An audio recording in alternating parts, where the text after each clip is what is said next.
Hello friends, स्वागत है आपका हमारे चैनल जीके परीक्षा गुरु में। जैसा कि हमारी जो ब्लैक बुक की सीरीज हम चला रहे थे उसमें 2 पार्ट पहले ही अपलोड हो चुके हैं। एसएससी की जो जीएस के लिए आती है ब्लैक बुक, जो कि मोस्ट इंपॉर्टेंट मानी जाती है, इसमें जो सारे प्रीवियस ईयर एसएससी में पूछे जाते हैं वो सब संकलित हैं। उसमें हम 2 पार्ट अपलोड कर चुके थे, जिसमें हम लोग पहले पार्ट में हम लोग सिंधु घाटी सभ्यता और वैदिक युग पढ़ चुके थे। दूसरे पार्ट में बौद्ध धर्म, जैन धर्म और महाजनपद काल से इंपॉर्टेंट क्वेश्चन हमने कवर किए थे।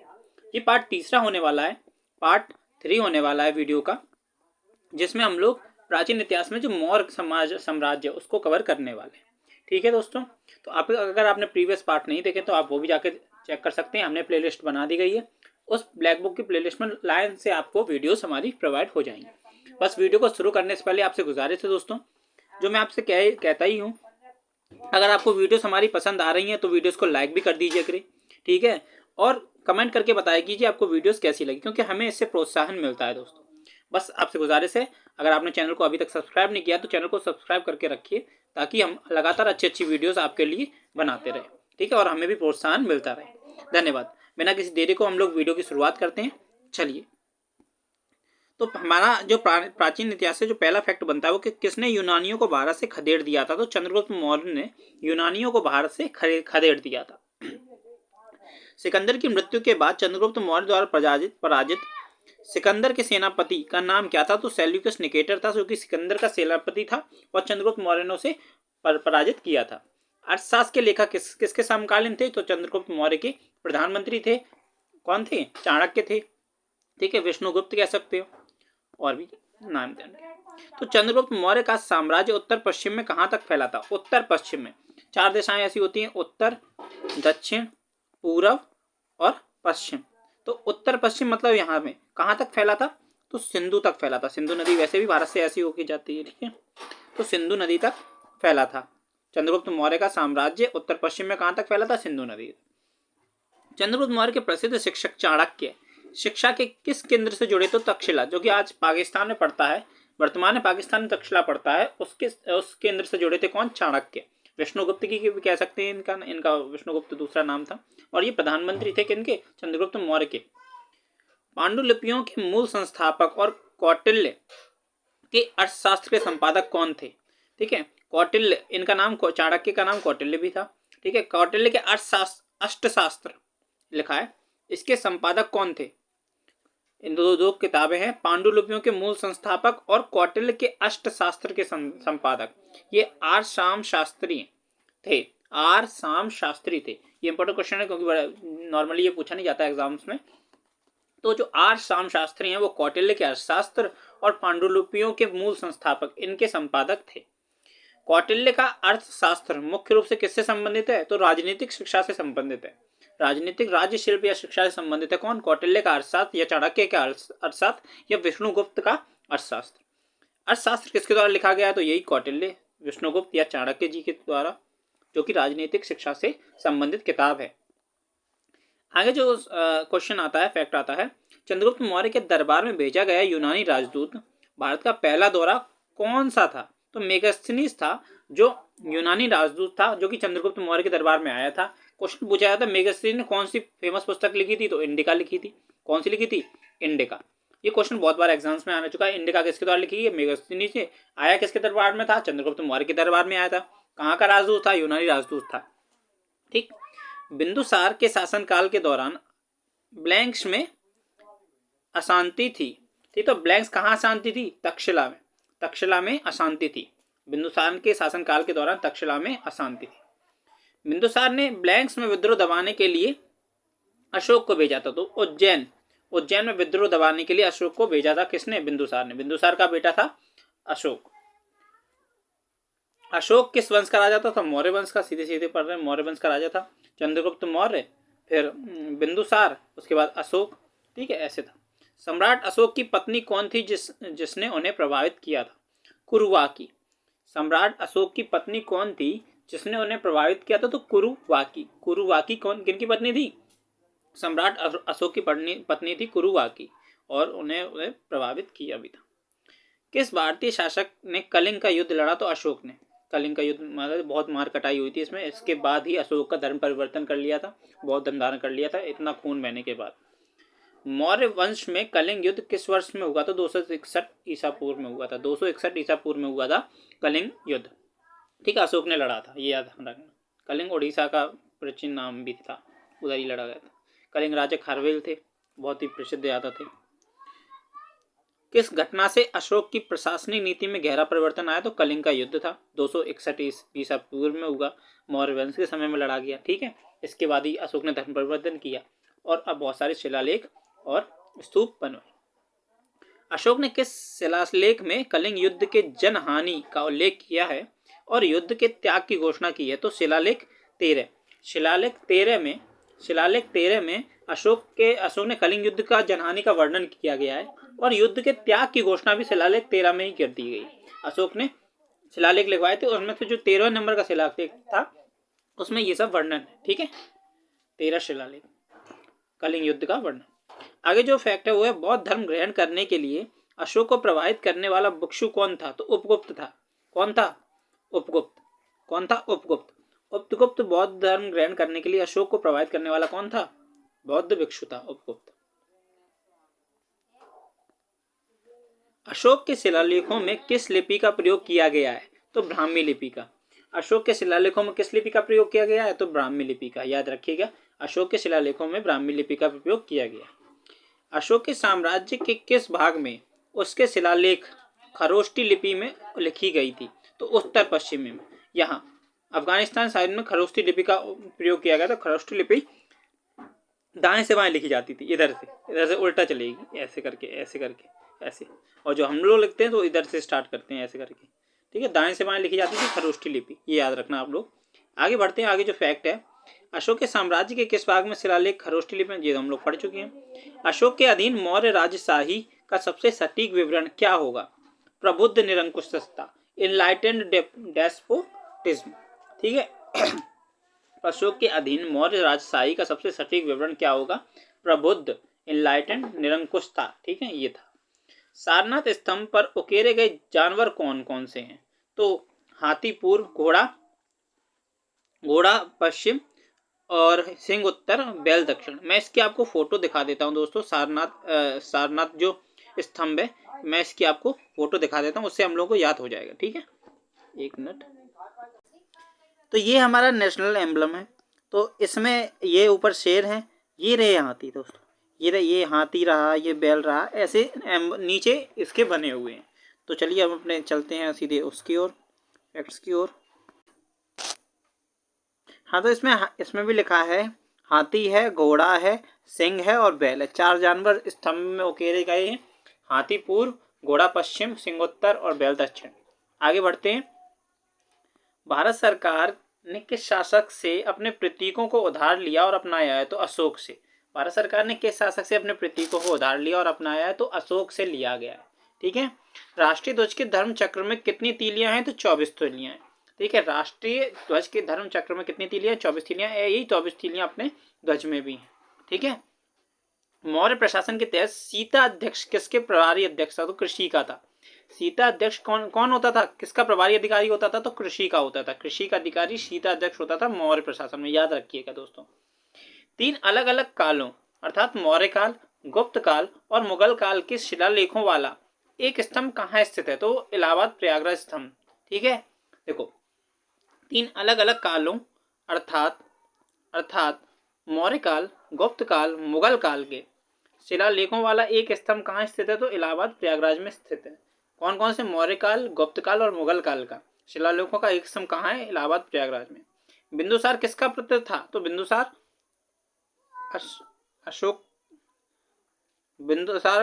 ये गलत क्वेश्चन है। बिंदुसार का पुत्र कौन सा था? ठीक है, बिंदुसार का पुत्र अशोक था। कौन था? अशोक बिंदुसार का पुत्र था। कौन सा मौर्य शासक बौद्ध धर्म को अनुयायी बना? तो अशोक बना। उपगुप्त ने इन्हें प्रोत्साहित किया था बौद्ध धर्म ग्रहण करने के लिए। अशोक ने अपने पूरे देश में बौद्ध धर्म का प्रसार कैसे कराया? धर्म महामात्रों को भेजकर इन्हें बौद्ध धर्म का प्रसार करवाया। सबसे प्रसिद्ध मौर्य शासक कौन सा था? तो अशोक ही था। 261 बीसी में इसने कलिंग का युद्ध लड़ा। पहले हिंदू शासक थे, मौर्य थे। उसके बाद ये बौद्ध धर्म परिवर्तन हुआ, इनका धीरे परिवर्तन हुआ, उसके बाद इन्होंने बौद्ध धर्म ग्रहण कर लिया और गुप्त ने इन्हें प्रोत्साहित किया था बौद्ध धर्म ग्रहण करने के लिए, और ये कलिंग का युद्ध इन्हें लड़ा था। ठीक है, चलिए आगे बढ़ते हैं। सबसे पहले किस मौर्य शासक ने शिलालेखों के माध्यम से अपने संदेश को लोगों तक पहुंचाने का प्रयास किया था? तो अशोक ने। सबसे पहले किस मौर्य शासक ने शिलालेखों के माध्यम से अपने संदेश को लोगों तक पहुंचाने का प्रयास किया? तो अशोक ने ही किया था। इसने शिलालेख और स्तंभलेख दोनों बनवाए थे। किसने मूल रूप से प्रसिद्ध बौद्ध सांची स्तूप का निर्माण कराया? तो अशोक ने करवाया था। मूल रूप से प्रसिद्ध बौद्ध सांची स्तूप का निर्माण अशोक ने करवाया था। देवानाम प्रिय और प्रियदस्सी के नाम से किसे जाना जाता है? तो अशोक को ही जाना जाता है। देवानाम प्रिय और प्रियदस्सी के नाम से किसे? अशोक को, राजा अशोक को ही देवानाम प्रिय और प्रियदस्सी के नाम से जाना जाता है। विश्व के इतिहास में एकमात्र राजा कौन था जिसने कलिंग युद्ध जीतकर विजय का त्याग कर दिया? तो अशोक ही था विश्व के इतिहास का एकमात्र शासक जिसने कलिंग युद्ध जीतकर भी विजय का त्याग कर दिया था। चंद्रगुप्त मौर्य का पुत्र कौन था? तो बिंदुसार था। चंद्रगुप्त मौर्य का बिंदुसार और बिंदुसार का अशोक। ठीक है, धनानंद को हराकर मौर्य वंश की स्थापना किसने की थी? तो चंद्रगुप्त प्रथम ने करी थी। इसको धनानंद को हराने में किसने मदद करी थी? तो धनानंद को हराने में, धनानंद की हराने में जो मदद करी थी वो चाणक्य ने करी थी। चाणक्य ने या फिर कह सकते हैं कौटिल्य ने मदद करी थी चंद्रगुप्त मौर्य की धनानंद को हराने में। उसके बाद चंद्रगुप्त मौर्य गद्दी पे बैठे और वो उनके प्रधानमंत्री बने। आगे बढ़ते हैं। यूनानी इतिहासकार राजदूत मेगस्थनीज ने 4वीं शताब्दी ईसा पूर्व में किसके शासनकाल में भारत का दौरा किया? अभी हम लोग देख चुके हैं चंद्रगुप्त मौर्य के शासनकाल में मेगस्थनीज आया था। इसने किताब लिखी है इंडिका। ठीक है, और ये यूनानी क्या था? राजदूत। मेगस्थनीज के अनुसार चंद्रगुप्त मौर्य के शासनकाल के दौरान समाज जातियों में विभाजित था। तो 7 जातियों में विभाजित था। मेगस्थनी ने जो किताब लिखी थी इंडिका, उसने ये बताया है कि चंद्रगुप्त मौर्य के शासनकाल के दौरान उसका समाज जो था वो 7 जातियों में विभाजित था। कितनी जातियों में? 7 जातियों में। भारत के प्रमुख बौद्ध संरचनाओं में से एक सारनाथ ब्लैंक स्तूप का निर्माण महान मौर्य राजा अशोक द्वारा किया गया था। में धमेक स्तूप, सारनाथ में धमेक स्तूप और सांची स्तूप मध्य प्रदेश में सांची में। ठीक है, सारनाथ में धमेक स्तूप का निर्माण किसने कराया था? अशोक ने कराया था। धमेक स्तूप सारनाथ में अशोक ने कराया था, याद रखिएगा। आगे बढ़ते हैं। अशोक ने किसकी प्रचार करके अपने साम्राज्य को एक साथ रखने की कोशिश की? तो धम्म का। धम्म मतलब धर्म, धर्म से रिलेटेड है। तो धर्म का प्रचार करके अशोक ने अपने साम्राज्य को एक साथ रखने की कोशिश की थी। अशोक ने धार्मिक अधिकारियों की नियुक्ति किया जिन्हें धम्म महामत्त कहा जाता था। धम्म महामत्ता कहा जाता था, धम्म महामात्र कह सकते हैं एक प्रकार से, धर्म महामात्र। अशोक ने धार्मिक अधिकारियों की नियुक्ति की जिसने धम्म महामत्ता कहा जाने लगा। तक्षशिला विश्वविद्यालय किन दो नदियों के बीच स्थित था? तो सिंधु और झेलम के बीच स्थित था तक्षशिला विश्वविद्यालय। तक्षशिला विश्वविद्यालय जिसके केंद्र से चाणक्य जुड़ा हुआ था, वहां पढ़े थे या पढ़ाया गया था, उन्होंने पढ़ाया था उधर।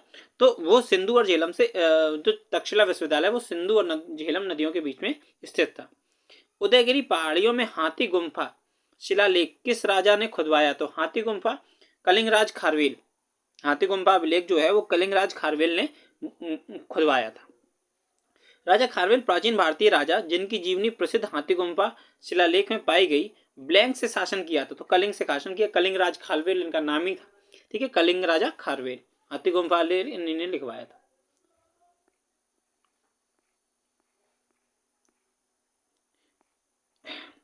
आगे जो अगला फैक्ट आता है वो आता है दोस्तों, तटीय उड़ीसा का प्राचीन नाम क्या था? तो कलिंग था। मैं आपको बता चुका हूँ उड़ीसा का नाम पुराना क्या था? कलिंग था। अशोक के शिलालेखों में कौन सी जानकारी मिलती है? तो जीवन कहानी मिलती है, आंतरिक नीति मिलती है और विदेश नीति मिलती है। अशोक के शिलालेखों में कौन सी जानकारी मिलती है? जीवन कहानी मिलती है, आंतरिक नीति मिलती है और विदेश नीति भी मिलती है। भारत में सबसे पुरानी जीवित रॉक कट गुफाएं, बारबर गुफाएं किस काल की हैं? तो मौर्य साम्राज्य की। भारत में सबसे पुरानी जीवित रॉक कट गुफाएं बारबर गुफाएं इसमें लिखा है। ठीक है, बराबर होता है वैसे, बराबर की गुफाएं, वो मौर्य साम्राज्य के काल से जुड़ी हुई हैं। बराबर की गुफाएं किसके काल से जुड़ी हैं? मौर्य साम्राज्य के काल से। कौन से स्तंभ रॉक स्तंभ को दर्शाते हैं? तो मौर्य स्तंभ रॉक स्तंभ को दर्शाते हैं। मौर्य काल में ब्लैंक्स केवल राज्य का अधिकार था। तो खान किसके अधिकार में था? केवल राज्य के अधिकार में था, कोई भी माइनिंग नहीं कर सकता खान मौर्य काल में। अशोक का जोगड़ा शिलालेख किस राज्य में स्थित था? तो उड़ीसा में। कौन सा? जोगड़ा। जोगड़ा। अभी हम लोग सारनाथ में दमेक स्तूप पढ़ के आए हैं, वो अशोक का था, दमेक वाला सारनाथ में था। ये जो जोगड़ा वाला है वो कहाँ है? उड़ीसा में। जोगड़ा वाला उड़ीसा में। उस राज्य का नाम क्या है जो चंद्रगुप्त प्रथम को लिच्छवियों से दहेज में प्राप्त हुआ था? तो वो पाटलिपुत्र था। चंद्रगुप्त प्रथम को लिच्छवियों से प्राप्त हुआ था, क्योंकि शादी करी थी उदास से उन्होंने, तो उन्हें कौन सा राज्य मिला था? पाटलिपुत्र दहेज में मिला था। मौर्य साम्राज्य की राजधानी क्या थी? तो पाटलिपुत्र ही थी। भारत सरकार के प्रतीक चिन्ह में मौर्य वंश से किसे नहीं अपनाया गया? तो सत्यमेव जयते को नहीं अपनाया गया प्रतीक चिन्ह। ठीक है, तो भारत सरकार के प्रतीक चिन्ह में मौर्य वंश से किसे नहीं अपनाया गया? तो सत्यमेव जयते को, मतलब सत्यमेव जयते को मौर्य वंश से नहीं अपनाया गया। ठीक है, सत्यमेव जयते को मौर्य वंश से नहीं अपनाया गया, क्योंकि ये कहाँ से आया? ये आया मुंडक उपनिषद से। बाकी सबको मौर्य वंश से मुंडक उपनिषद में लिखा था सत्यमेव जयते, उधर से लिया गया है। बाकी सारे जो चिन्ह हैं वो मौर्य वंश से लिए गए हैं। ठीक है, सारनाथ में एक स्तंभ के शीर्ष पर रखे गए सिंह, जिसे हम अपने नोटों पर देखते हैं, मूल रूप से किस सामग्री पर उकेरे गए थे? तो पत्थर पर उकेरे गए थे, पत्थर पर डिजाइन बनाई गई थी। श्रीलंका में सम्राट अशोक के समकालीन शासक कौन थे? तो तिस्य थे। जब अशोक शासन कर रहे थे भारत में, पाटलिपुत्र में, ठीक है, तो उस समय जो श्रीलंका के शासक थे वो थे कौन? तिस्य। कौन थे? तिस्य थे। पुष्यमित्र शुंग द्वारा मारा जाने वाला अंतिम मौर्य शासक कौन था? तो बृहद्रथ था, जिसे शुंग राजा पुष्यमित्र शुंग ने मारा और शुंग वंश की स्थापना कर दी। पुष्यमित्र शुंग ने, ठीक है, मारा जाना अंतिम मौर्य शासक कौन था? बृहद्रथ था। बिहार के दीदारगंज में पाई गई प्रसिद्ध चौरी धारक मूर्ति को किस काल में से संबंधित के रूप में वर्गीकृत किया गया? तो मौर्य काल से। कौन सी चौरी धारक मूर्ति को किस काल से संबंधित के रूप में वर्गीकृत किया गया? तो मौर्य काल से। किससे? मौर्य काल से। ब्लैंक्स में सुदर्शन झील मौर्यों के शासन काल के दौरान निर्मित एक कृत्रिम जलाशय था। सुदर्शन झील कहाँ थी? गुजरात में थी। गुजरात में थी। ठीक है, सुदर्शन झील गुजरात में थी, चंद्रगुप्त मौर्य ने बनवाया। ब्लैंक्स मौर्य साम्राज्य के पूर्वी भारतीय प्रांत की राजधानी थी। तोसली मौर्य साम्राज्य की पूर्वी भारतीय प्रांत की राजधानी थी। कलिंग जब जीता, कलिंग की राजधानी तब क्या थी? तोसली थी। कलिंग की राजधानी क्या थी? तोसली। तो कलिंग पूर्वी में, मतलब उड़ीसा पूर्व में पड़ता है भारत के। ठीक है, इसलिए पूर्वी भारतीय प्रांत की राजधानी क्या हो जाएगी? तोसली हो जाएगी। क्या हो जाएगी? तोसली हो जाएगी। तो अब मौर्य काल के बारे में सारे इंपॉर्टेंट क्वेश्चन पढ़ चुके हैं। अब आता है मौर्य काल के बाद के जो इंपॉर्टेंट क्वेश्चन होंगे वो हम देखेंगे। मौर्य काल के बाद के इंपॉर्टेंट क्वेश्चन देखने वाले हैं। मौर्य वंश के तुरंत बाद किस राजवंश ने मगध साम्राज्य पर शासन किया? तो शुंग ने किया था। जो मौर्य वंश का अंतिम शासक था बृहद्रथ, उसे पुष्यमित्र शुंग ने मार दिया। उसके बाद खुद गद्दी पर बैठ गए। तो मौर्य वंश के तुरंत बाद कौन सा राजवंश मगध पर साम्राज्य पर आया? तो शुंग वंश आया। पुष्यमित्र शुंग के समकालीन योग के प्रणेता कौन थे? तो पतंजलि थे। पतंजलि कौन थे? योग के प्रणेता थे, पुष्यमित्र शुंग के समकालीन थे। पतंजलि ने तो पतंजलि योग के प्रणेता थे। शुंग वंश का संस्थापक कौन था? तो पुष्यमित्र सिंह हुआ, क्योंकि उसने शुंग वंश की स्थापना की। शासक गौतमी पुत्र सातकर्णी किस वंश से संबंधित था? तो सातवाहन वंश से। शासक गौतमी पुत्र सातकर्णी, ये प्रसिद्ध शासक था, वो कौन से वंश से संबंधित था? तो सातवाहन वंश से संबंधित था। गौतमी पुत्र सातकर्णी सातवाहन वंश से। देखो सतकर्णी है ना, सतकर्णी से सात कर लो तो सातवाहन हो जाएगा। सात सात इसमें भी है, सात इसमें भी है, सात इसमें भी है, सात इसमें भी है। तो सातकर्णी कौन से वंश से संबंधित था? सातवाहन वंश से संबंधित था। सातवाहन साम्राज्य के संस्थापक कौन थे? शिमुख थे। कौन थे? शिमुख। शिमुख सातवाहन साम्राज्य के संस्थापक थे। लेकिन जो प्रसिद्ध शासक था वो था गौतमी पुत्र सतकर्णी। सतकर्णी में सतकर्णी में सत है ना, तो सत को सात कर लो तो यहाँ भी सात, यहाँ भी सात। गौतमी पुत्र सतकर्णी था कौन से वंश से संबंधित? सातवाहन से संबंधित। आगे बढ़ते हैं, जो आगे दिया गया फैक्ट वो देखते हैं। प्रसिद्ध अजंता की गुफाओं में नक्काशी सबसे पहले किसके शासनकाल में हुई थी? तो सातवाहन। देखो सातवाहन के शासनकाल में सबसे पहले नक्काशी की गई थी। प्रसिद्ध जो अजंता की गुफाओं में नक्काशी सबसे पहले किसके शासनकाल में हुई थी? अजंता की गुफाओं में। तो सातवाहन के शासनकाल में सबसे पहले नक्काशी शुरू हुई थी। ठीक है, किस राजवंश के शासकों ने ब्राह्मणों और बौद्ध भिक्षुओं को कर मुक्त गांव देने की प्रथा शुरू करी? तो सातवाहन। सातवाहन के जो शासक थे उन्हें ब्राह्मणों और बौद्ध भिक्षुओं को कर मुक्त गांव देने की प्रथा शुरू की। तो बौद्ध भिक्षुओं और ब्राह्मण को कर मुक्त गांव देने की प्रथा सातवाहन वंश के शासकों ने की। सातवाहन अपने सिक्कों को मुख्य रूप से किसमें डालते थे? तो शीशे में। ये इंपॉर्टेंट, मोस्ट इंपॉर्टेंट क्वेश्चन बन जाता है। सातवाहन वंश के जो सिक्के होते थे वो शीशे के डलते थे। तो एक क्वेश्चन ये भी पूछा जाता है, शीशे के सिक्के किस वंश के शासनकाल में डले थे? तो सातवाहन वंश के शासनकाल में शीशे के सिक्के डाले गए थे। सातवाहनों का महानतम शासक कौन था? तो गौतमीपुत्र सातकर्णी में बता चुका हूँ। सत में, इसमें भी 7 है और उसमें भी 7 है, तो दोनों में सातवाहन आ रहा है। अगला जो फैक्ट आता है, जूनागढ़ चट्टान शिलालेख किससे संबंधित है? रुद्रदामन से। जूनागढ़ से जो शिलालेख है वो किससे संबंधित है? रुद्रदामन से संबंधित है। रुद्रदमन लिखा है, रुद्रदामन था। रुद्रदामन से जूनागढ़ शिलालेख संबंधित है। ठीक है। सेंट थॉमस किसके शासनकाल के दौरान ईसाई धर्म का प्रचार करने के लिए भारत आए थे? सेंट थॉमस आए थे किसके शासनकाल के दौरान? तो पार्थियन या गोंडोफर्नीज। पार्थियन के शासनकाल में या गोंडोफर्नीज के शासनकाल में सेंट थॉमस ईसाई धर्म का प्रसार करने के लिए भारत आए थे। सेंट थॉमस आए थे ईसाई धर्म का प्रसार करने भारत, किसके? पार्थियन के शासनकाल में। कुषाण वंश का संस्थापक कौन था? कुजुल कडफिसेस कुषाण वंश का संस्थापक था। कुषाण वंश का सबसे प्रसिद्ध शासक कनिष्क हुआ, जिसको आप सब लोग जानते होंगे। इसकी राजधानी पहले पुरस्पुर थी, बाद में मथुरा हो गई। ठीक। सबसे प्रसिद्ध कुषाण शासक कौन था? तो कनिष्क था। ठीक है। 78 ईस्वी शुरू होने वाले शक युग की स्थापना किसके द्वारा की गई? कनिष्क।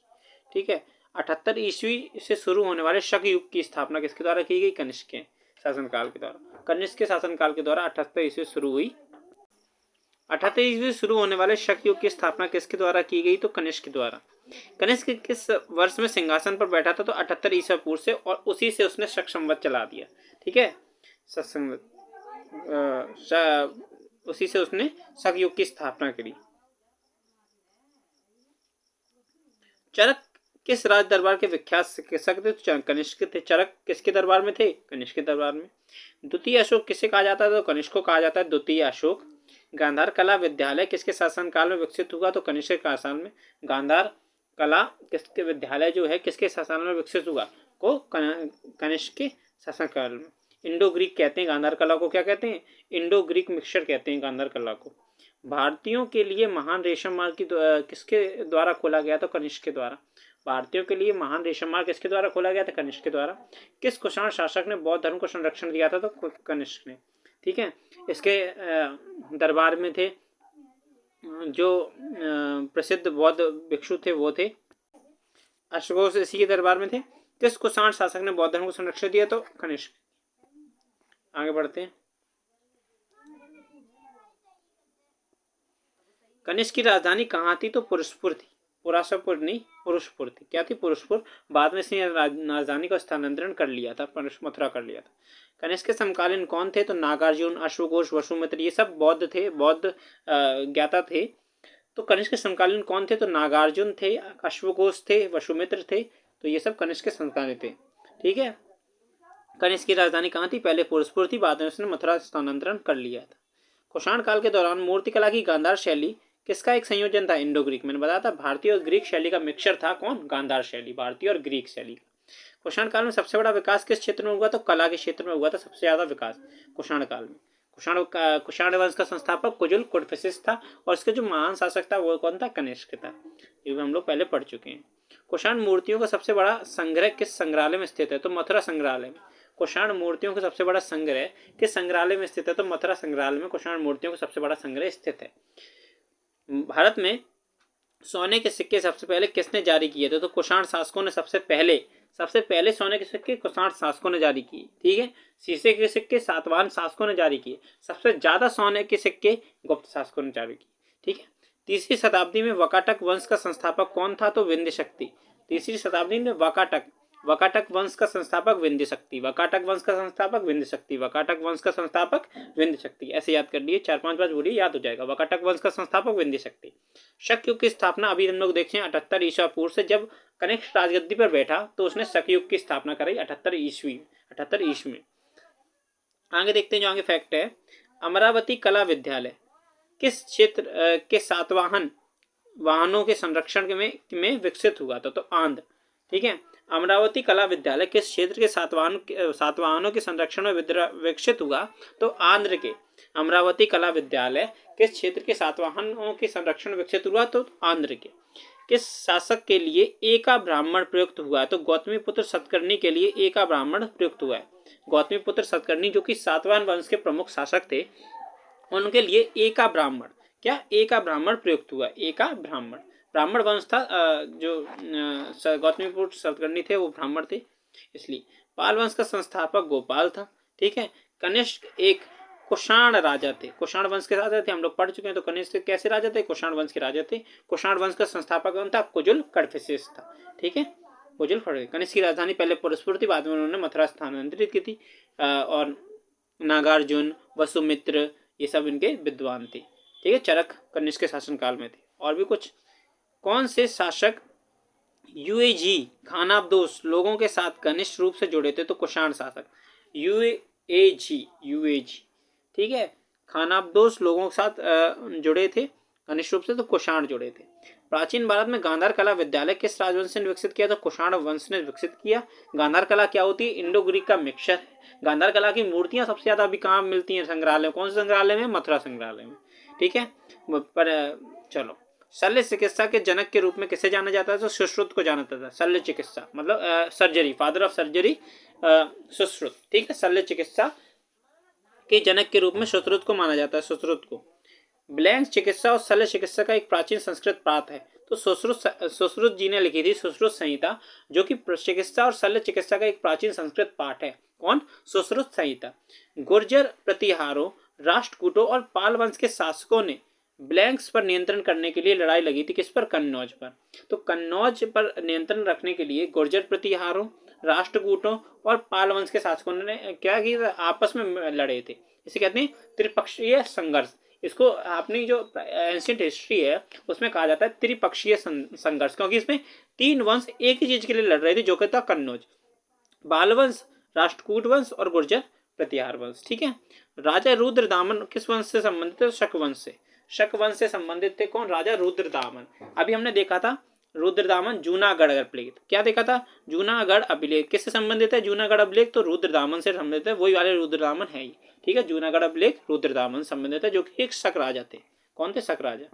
आगे बढ़ते हैं। तो विक्रम संवत की शुरुआत कब हुई? तो 57 ईसा पूर्व में हुई, जो कि चंद्रगुप्त विक्रमादित्य ने शुरू करी थी, ठीक है। 57 ईसा पूर्व में विक्रमादित्य संवत की शुरुआत हुई। और जो शक संवत है, जो कि किसने करी?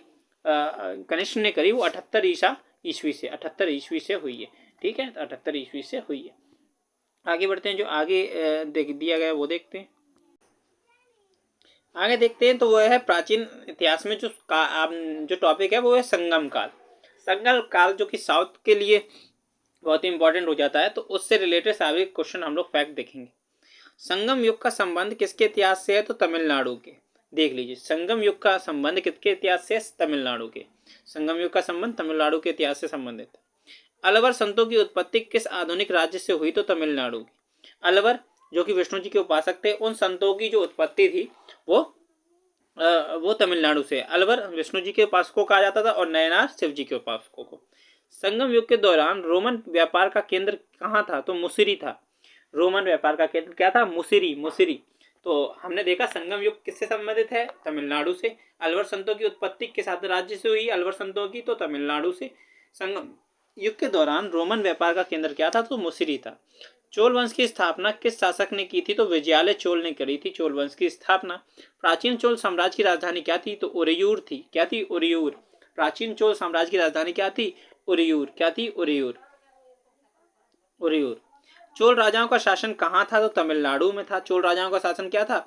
और तमिलनाडु में। चोल कहा जाता है कि चोल राजाओं के पास एक बहुत बड़ी ही नेवी फोर्स थी, और जिसके बलबूते उन्होंने आगे श्रीलंका और बहुत सारे पे अटैक किया और जीता भी, ठीक है। तो किस राजवंश ने श्रीलंका, देखो ये आगे, किस राजवंश ने श्रीलंका और दक्षिण पूर्व एशियाई देशों पर विजय प्राप्त की थी? तो चोल ने। चोल राजाओं के पास बहुत ही शक्तिशाली नेवी थी। उन्होंने श्रीलंका और यहाँ तक इंडोनेशिया तक गए थे और जीता भी था, उन लोगों ने अटैक किया था। चोल राजवंश की राजधानी क्या थी? तो तंजौर थी। तो पुरानी चोल की राजधानी क्या थी? उरेयूर थी। क्या थी? उरेयूर। बहुत सारी राजधानी परिवर्तन से क्वेश्चन बनते हैं दोस्तों, जैसे कनिष्क के शासनकाल में पहले उसकी राजधानी थी पुरस्पुर, बाद में उसने स्थानांतरित करके मथुरा करी थी। तो चोल वंश में पहले राजधानी थी उरेयूर, बाद में स्थानांतरित करके क्या हुई? तंजौर हुई। क्या हुई? तंजौर। चोल काल में बना बृहदेश्वर मंदिर कहाँ स्थित है? तो तंजौर में स्थित है, जो राजराजेश्वर ने बनवाया था। राजराज प्रथम ने बनवाया था। कौन? बृहदेश्वर मंदिर। ठीक है। एक चोल साम्राज्य के मंदिर का उदाहरण है, तो ऐरावतेश्वर मंदिर चोल साम्राज्य के मंदिर का उदाहरण है। ठीक है, चोल साम्राज्य में बना था ऐरावतेश्वर मंदिर। बृहदेश्वर मंदिर तंजावुर में, तंजावुर या तंजौर कह सकते हैं उसे। चोल शिलालेख में जैन संस्थानों को दान की गई भूमि को पल्ली छद्म कहा जाता था। चोल शिलालेख में जैन संस्थानों को दान की गई भूमि को क्या कहा जाता था? पल्ली छन्नम कहा जाता था। जैन संस्थानों को दान की गई भूमि को क्या? पल्ली छन्नम। चोल प्रशासन के संदर्भ में वेट्टी शब्द का अर्थ क्या था? तो कर। वेट्टी शब्द का अर्थ था कर, टैक्स। ठीक है, वेट्टी शब्द का अर्थ क्या था? कर, टैक्स। बृहदेश्वर मंदिर किसने बनवाया था? तो राजराज, मैंने बताया ना आपको, राजा चोल ने बनवाया था। राजराज प्रथम चोल ने बनवाया था। अधिकांश चोल मंदिर ब्लैंक को समर्पित थे, तो शिव जी को समर्पित थे। कैसे? शिव जी को समर्पित है अधिकांश चोल मंदिर। गंगा को उत्तर से दक्षिण लाने वाला चोल राजा कौन था? तो राजेंद्र चोल था। गंगा को उत्तर से दक्षिण लाने वाला चोल राजा कौन था? तो राजेंद्र चोल था। दूसरी शताब्दी ईसा पूर्व में प्रिंस एलारा ने श्रीलंका पर विजय प्राप्त की थी। वह द्रविड़ शासक के किस राजवंश से जुड़े थे? तो चोल से। दूसरी शताब्दी ईसा पूर्व में प्रिंस एलारा, किसने? प्रिंस एलारा ने श्रीलंका पर विजय प्राप्त की थी। वह द्रविड़ शासक के किस राजवंश से जुड़े थे? चोल वंश से। किस चोल राजाओं ने सबसे पहले सीलोन सिंगल पर विजय प्राप्त की थी? तो सीलोन सिंगल पर विजय प्राप्त की थी किस राजा ने? तो राजराज प्रथम ने। ठीक है, सिंगल श्रीलंका का ही पुराना नाम था। तो राजराज प्रथम ने, जिसने बृहदेश्वर मंदिर बनाया था, उन्हीं ने किस पर? सीलोन सिंगल पर विजय प्राप्त की थी। अरब सागर में भारतीय नौसेना की सर्वोच्चता स्थापित करने वाला प्रथम भारतीय शासक कौन था? तो राजराज प्रथम था। भारतीय नौसेना की सर्वोच्चता स्थापित करने वाला प्रथम भारतीय शासक कौन था? तो राजराज प्रथम था, जो कि एक चोल शासक थे। इनकी नेवी की तो बात ही अलग थी। क्या थी? अलग बात थी। पुहार शहर की स्थापना किस चोल राजा ने की थी? तो करिकाल ने की थी। करिकाल एक चोल राजा थे। ठीक है, पुहार शहर की स्थापना इनने की थी। कौन सा शहर की स्थापना? पुहार। तो चोल वंश की राजधानी क्या थी? पहले थी क्या? उरेयूर। बाद में इनने की थी तंजावुर। तो ऐसी चोल करिकाल ने कौन सा शहर की स्थापना करी थी? पुहार की स्थापना करिकाल ने की थी, जो कि एक चोल राजा थे। उत्तर मेरूर शिलालेख में किस प्रशासन के बारे में जानकारी मिलती है? तो चोल में। कौन सा शिलालेख है? उत्तर मेरूर। उत्तर मेरूर किस शिलालेख से? चोल वंश के साम्राज्य के बारे में हमें जानकारी मिलती है। किसमें द्वितीय पांड्य साम्राज्य के भूमि माप का उल्लेख किया गया है? तो थलवईपुरम तांबे की थाली द्वितीय पांड्य साम्राज्य के भूमि माप का उल्लेख किया गया है। थलवईपुरम तांबे की थाली। ठीक है, संगम साहित्य के संरक्षक कौन थे? तो पांडे। संगम साहित्य के जो संरक्षक थे वो थे पांड्य वंश था। कौन सा? पांड्य वंश। संगम साहित्य का संरक्षक कौन सा? पांड्य वंश था। शाही चोलों के तहत राजस्व प्रशासन के संबंध में शलभोग शब्द का क्या अर्थ था? तो शलभोग शब्द का जो अर्थ था, स्कूल के भरण पोषण के लिए दान की गई जमीन। शलभोग का जो अर्थ था वो क्या था? स्कूल के भरण पोषण के लिए दान की गई जमीन, उसे क्या कहता था? शलभोग कहा जाता था। चोल प्रशासन के अंतर्गत ये था। ठीक है, संगम साहित्य के संरक्षक पांड्य थे। दक्षिण के चोल साम्राज्य का उदय कब हुआ था? तो 9वीं शताब्दी में। देखो हुआ गया था, पहले चोल उभरा, फिर उनका क्या आ गया? उनका पतन हो गया। उसके बाद दोबारा से चोल उभरे थे। 9वीं शताब्दी ईस्वी में दोबारा से चोल उभरे। चोल शिलालेखों में वर्णित भूमि की श्रेणियों के अनुसार किसको ब्राह्मणों को दे दी गई भूमि के रूप में जाना जाता था? तो इस ब्रह्मदे, अभी हमने देखा शलभोग क्या थी? स्कूल के भरण पोषण के लिए दान की गई जमीन थी। ऐसी ब्राह्मणों को दी गई जमीन को उसे ब्रह्मदे कहा जाता था। क्या कहता? ब्रह्मदे। आगे बढ़ते हैं। तो किस राजा ने सम्मान की निशानी के रूप में अमीर जमींदारों को मोवेंद्वेलन, अरैयर आदि उपाधियां दी थी? तो चोल राजा ने। किस राजा ने सम्मान की निशानी के रूप में अमीर जमींदारों को मोवेंद्वेलम, अरैयर और आदि उपाधियां दी गई थी? तो चोल राजाओं ने दी थी। किसे? अमीर जमींदारों को मोवेंद्वेलम और अरैयर करके उपाधियां दी थी। देवी निशुंभ सुदिनी का मंदिर ब्लैंक्स द्वारा बनाया गया था। तो चोलों द्वारा बनाया गया था। देवी निशुंभ सुदिनी का मंदिर चोलों द्वारा बनवाया गया था। नटराज की कांसे की मूर्ति किसके शासनकाल में बनाई गई? तो चोलों के शासनकाल में ही बनी थी नटराज की कांसे की मूर्ति। ठीक है, नटराज की कांसे जी की मूर्ति किसने? चोलों के शासनकाल में बनी थी।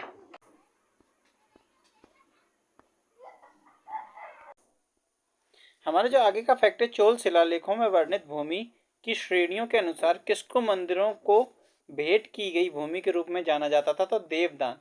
देखो अभी हम लोगों ने भूमि देखा है, किसको दिया जाए तो क्या होता था, है ना? तो ये देखो, जब हम ब्राह्मणों को दे देते तो ब्रह्म भूमि कहा जाता था, ब्रह्मदेह कहा जाता था। और जब हम जब ये जो भूमि देते थे वो मंदिरों को भेंट की जाती थी तो देवदान कहा जाता था। क्या? देवदान। चोलों द्वारा विकसित दक्षिण भारत की मंदिर वास्तुकला की विशिष्ट शैली को क्या कहा जाता है? तो द्रविड़ शैली कहा जाता है। चोलों द्वारा विकसित दक्षिण भारत की मंदिर वास्तुकला शैली कौन सी शैली कहा जाता है? द्रविड़ शैली। क्या? द्रविड़ शैली। चोल राजा राज्य की को किस राष्ट्रकूट के शासकों के हमले का सामना करना पड़ा था? तो कृष्ण तृतीय। कृष्ण तृतीय राष्ट्रकूट जो राजा थे उनके हमलों का सामना करना पड़ा था चोल राज्य को। ठीक है, इन्होंने ही कृष्ण तृतीय ने चोल राज्य पर आक्रमण किया था। ठीक है, चोल साम्राज्य पर किसने 14वीं शताब्दी की शुरुआत में आक्रमण किया? तो मलिक काफूर ने। मलिक काफूर ने, जो मलिक काफूर था औरंगजेब का सेनापति था, चोल साम्राज्य पर 14वीं शताब्दी की शुरुआत में आक्रमण किया था।